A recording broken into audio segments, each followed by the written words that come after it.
Masih dalam Kompas Aceh, saudara, setelah sempat memberlakukan jam malam untuk pencegahan penyebaran wabah virus corona selama 1 pekan di Provinsi Aceh, akhirnya pemerintah Aceh Sabtu malam resmi mencabut kembali pemberlakuan jam malam di seluruh Aceh.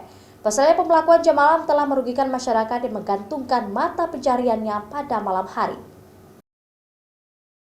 Suasana di Aceh pada malam hari selama sepekan ini sempat mencekam dan sepi selama diberlakukan jam malam.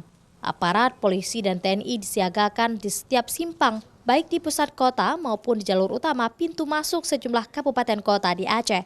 Setiap ada warga yang berkeliaran pada malam hari langsung dihadang oleh petugas gabungan, terhitung mulai pukul 20 waktu Indonesia Barat hingga pukul 5 waktu Indonesia Barat. Dalihnya pemberlakuan jam malam sebagai langkah cepat pemerintah Aceh untuk memutus mata rantai penyebaran virus corona di Aceh. Setelah dievaluasi, pemberlakuan jam malam dikritik berbagai kalangan di Aceh karena dinilai telah merugikan masyarakat yang menggantungkan mata pencarian pada malam hari. Akhirnya pemerintah Aceh kembali mencabut pemberlakuan jam malam di Aceh.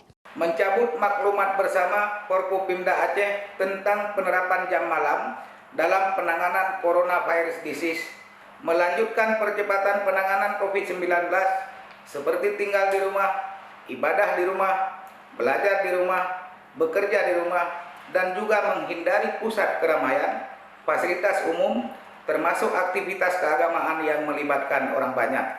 Meski jam malam telah dicabut, jubir COVID-19 pemerintah Aceh meminta agar masyarakat tetap melakukan aktivitas di rumah.